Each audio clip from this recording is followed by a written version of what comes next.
There are two categories of stories that I believe are the most terrifying stories that can ever be told. And yes, that is a banana at my 7 o'clock and at your 2. The first type of story, both categories have one commonality that ties them together, and that's that these stories are true. The first type are the true stories that only get told, at least by me, up here at the campground, around a fire, among folks who have been invited to hear them. One of the reasons being because they too have similar stories to swap. These are individuals who have had at some point maybe a security clearance, maybe they were special forces, maybe they spent time doing things in places that don't exist on maps, primarily because these places are specifically not intended to be listed on maps. The people who know that your story is true and will take it to the grave, and the people that know that you know their story is true and that you will take their story to the grave along with your own. These stories will never be told by me on this platform or any other. Then there's a second type of story, like I mentioned, which is equally terrifying. These stories, there's no ring of conspiracy to them, which makes them even more believable to the masses who wouldn't believe the first category of stories I mentioned, even if they were there to witness the stuff.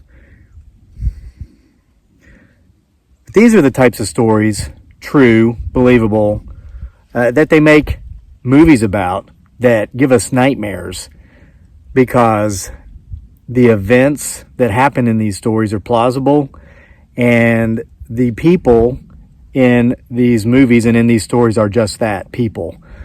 The large, foul-smelling, bipedal primates that haunt somebody's reality are human beings. The types of human beings that live up the street from us, around the corner, perhaps in our own apartment complex, maybe on our own block. That's the type of story this is, and it's probably going to make your skin crawl. Many of you came to this channel, Homesteading Off the Grid, by way of a video I made almost 2 years ago now. It'll be 2 years this summer, about how I got rid of an annoying neighbor with a crayon. I won't retell that story here. I don't want to take up that much of your time. If you haven't heard it, you can always go watch that video. This story is very closely related to that in that it involves the same subject. And here's the disclaimer for the second type of story that I mentioned, those that are true, that do involve real people. One must tread lightly when telling these stories. One must be discreet, not to mention names, locations, specifically, because in this case, the storyteller might not open themselves up to the damage that could become them should they be dumb enough to disclose some of the stories from the first category I detailed. But it would certainly open them up to litigation, especially when the individuals involved in the story are just by nature opportunists who love to make reasons to sue if they can.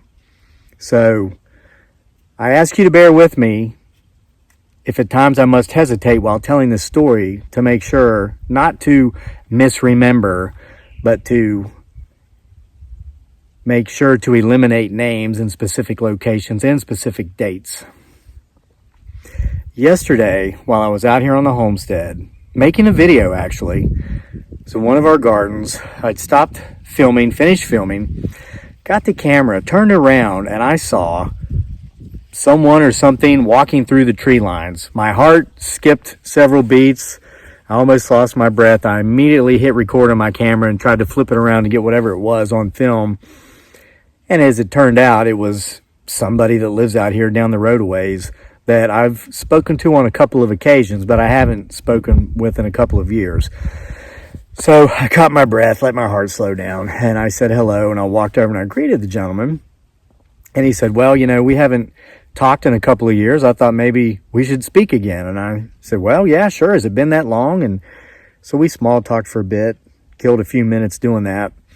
And then he said, I wanted to ask you a question about your gate. And I said, okay. And I knew the guy had come here for a reason. He's what I call a perfect neighbor. And this is just me. Everybody's different. But guys, I have never, ever mixed neighbors and friends. I've just never viewed it as a good idea. You pick your friends, you don't pick your neighbors. Okay, you pick the neighborhood you live in, and a lot of it might be based on certain demographics. But past that point, when it comes to the individuals in the neighborhood or out in the country, for me at least, they have nothing to do with me. I have nothing to do with them. I buy my property. I do what I want to do here, and I live my life, and I pay attention to my business, and I respect everybody else with their property, their lives, and their business. It's just not a good idea to mix the two. We have friends. They're very selectively chosen. We have a lot in common with these folks. I'd be there for them. They'd be here for me. I don't want to linger on this point too long. But I knew the guy was coming here for a reason, because he's a perfect neighbor. He's what I call a hi and bye neighbor, hi or bye neighbor. They see you when they're coming, they say hi. They see you when they're going, they say bye. That's the perfect neighbor to me. I don't really want anything past that point.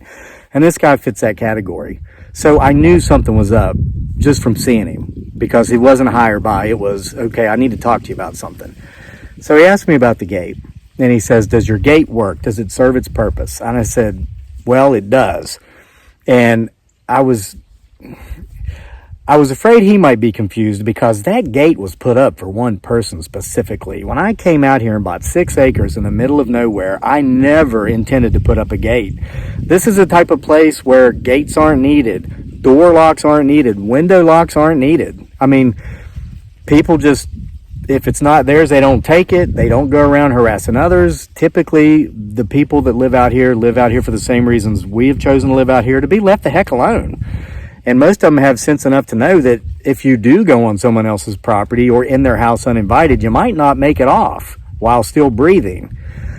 So I said, yeah, it's serving its purpose. And then he says, does it keep everyone out? I said, well yeah. Yeah, it does. He says, everybody out here. And he noticed it was shut. And I said, yeah, it keeps everybody out. And he says, well, I noticed that it's open a lot. And I said, I'll be honest with you. I don't always shut it when I leave, because I don't care. I put that gate up to keep people out, to keep them from bothering me when I am here. And I could tell he wanted more information, but he didn't want to come out and be specific. So I kind of took that first step, and I said, listen, I said, honestly, I put that gate up to keep one person out. And he's looking at me, doesn't say anything, but I can sense that he's thinking, come on. And I said, look, I'm just going to be brutally honest with you. I said, I know you're probably buddies with this guy, because I know he's been getting your hay for a long time.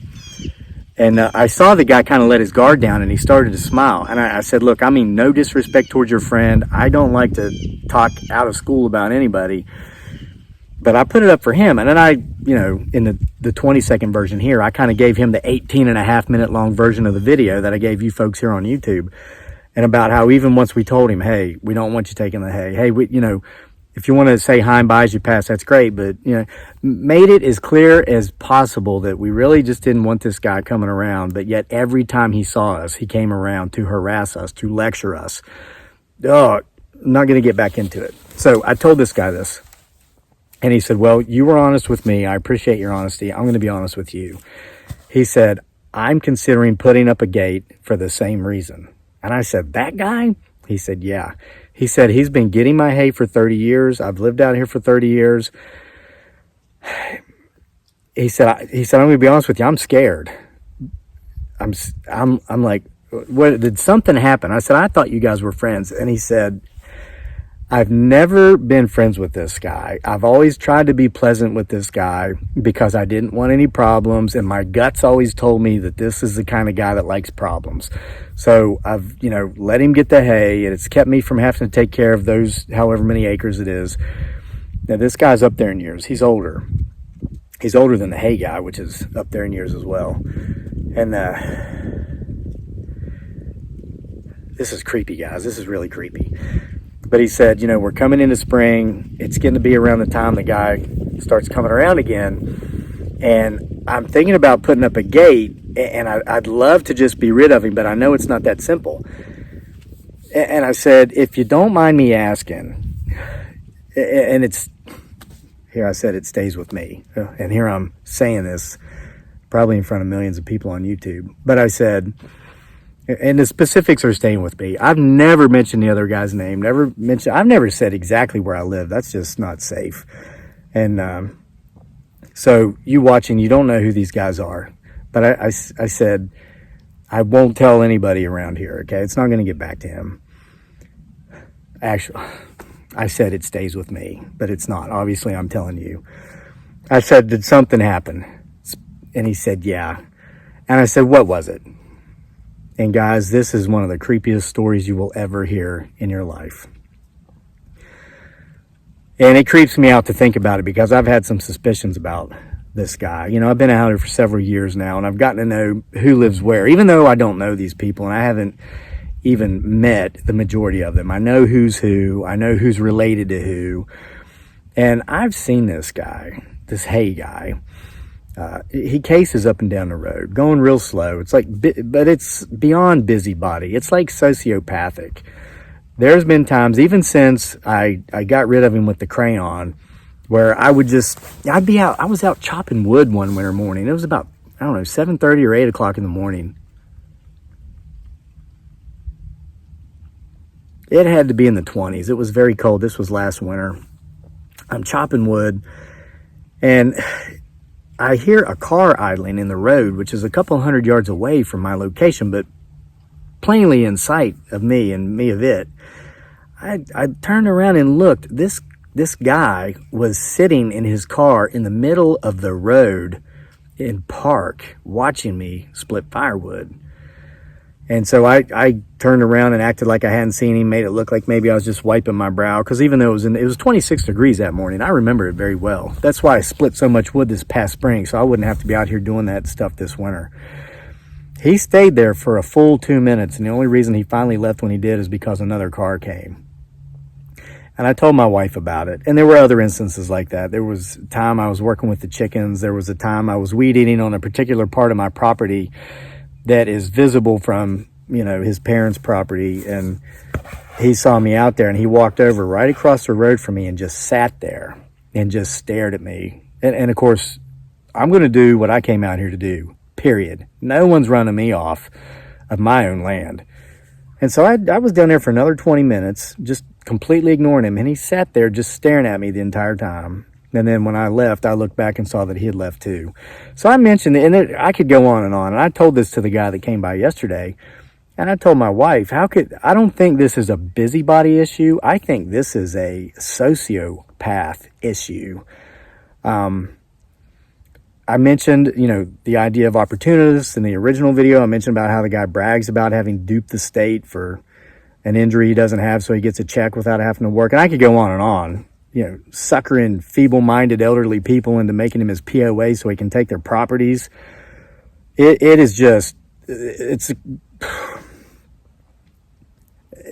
scary enough to know that there are these kind of people out there, but to know you got one right up the road and what potentially might be going on that you're trying to maybe think is potentially a Bigfoot Sasquatch, but it might be a large, foul-odored, bipedal creature of the human person kind. When you find your chickens dead in their house, the hen house, a rooster with its neck twisted, even though it would take somebody or something with a thumb to unlatch that and do that in the dead of the night, perfectly healthy birds that were not sick. People mention in the comments, I bet it's that guy you ran off with the crayon and blah, blah, blah. And I have dismissed those comments, but I've never fully rejected them. I've always kept it in the back of my mind. So anyway, with this in mind, and I was mentioning about knowing who lives where and what, I've seen this guy come up close to him on the road when I've been going into town, just seeing him pull up into driveways. And just 3 or 4 days ago, I saw him pulling into a driveway.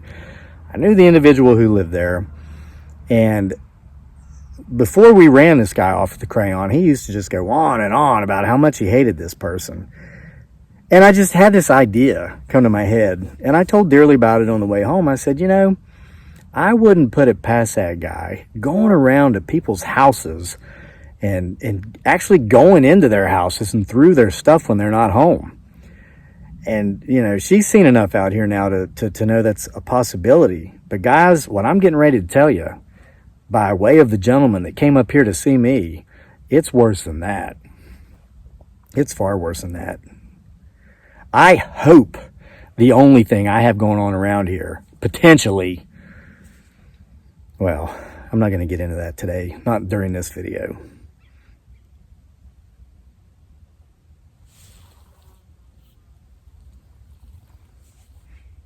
So anyway, the guy opens up about what happened. And it happened about a year ago, just before everything started turning green again, just before the hay started coming back. This guy, and again, I mentioned he's older. He's up there in years. He's retired, but he's not feeble by any stretch of the means. But he said he was taking a nap in his bedroom, in the back of his house, in his bedroom, the middle of the day one afternoon.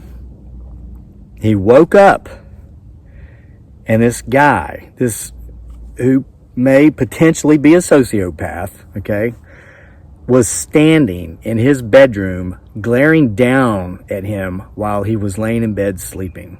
He woke up, and there he was. The guy woke up with a start, having recognized him, said his name. I'm not saying any names, and I'm not saying, which location. And he said, "What are you doing?" And the guy said,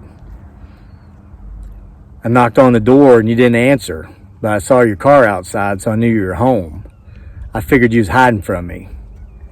And so the guy that came by yesterday he wasn't sure if he was dreaming or if he was awake. Could this really be happening? Then the guy said, "I just want to let you know I'm taking your hay again this year."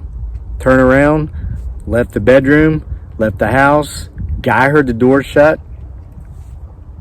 and he got in his car and drove down the drive and left. And I was shocked. I mean, even after my run-ins with this guy, that story shocked me. And the guy told me, he said, Kevin, he said, I've got super, super, super best friends in the world, and they would never do that to me. And I said to him, I've got some really super, super, super best friends too. Some of the guys I mentioned that come up here by invite, sit around the campfire, swap stories that we'll never tell others. I would never do it to them or anyone else because I'd be afraid I wouldn't make it out of that house alive. But this guy just comes right on in. And I said to the guy, I wonder how long he was watching you sleep.